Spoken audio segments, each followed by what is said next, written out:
আমাদের যেহেতু উপকূলীয় এলাকা, সুন্দরবন বেশি একটা দূরে না, বরগুনা জেলা, সেই হিসাবে আমাদের নদীর মাছ বা আমাদের যে খালের মাছ মোটামুটি আলহামদুলিল্লাহ ভালোই পাওয়া যায়। তো ইদানিং একটু কম পাওয়া গেলেও তাও মোটামুটি পাওয়া যায় আর কি।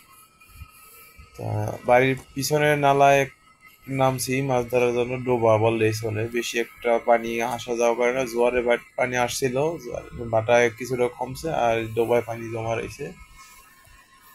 তা ওখানে কিছু গাছ ডাল ছিল কাটা, ডালের মাঝখানে কিছু মাছ আটকা রয়েছে নিচে, ডালগুলো সরাই নিছি। আর এই পাতার নিচে আমি দেখি কি পাই।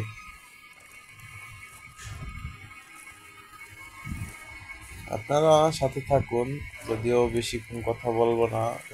দেখুন মাছ ধরাটা, আলহামদুলিল্লাহ মোটামুটি ভালোই পাইছিলাম, যদিও ওই সময় ভয় দেওয়ার মতো পরিস্থিতি পরিবেশ ছিল না।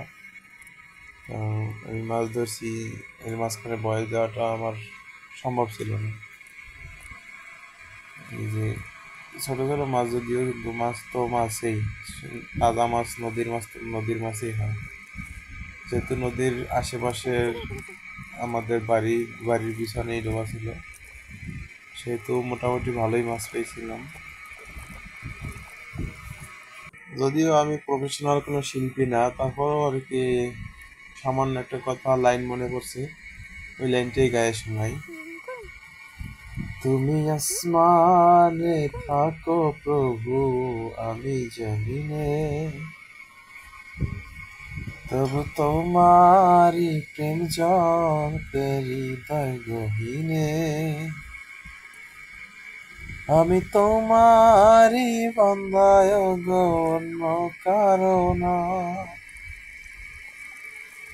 আমি তোমারি বান্দায় গো, অন্য কারো না। আলিমুল গায়ব তুমি, মালিক রব্বানা। আল্লাহু আল্লাহু আল্লাহু আল্লাহ।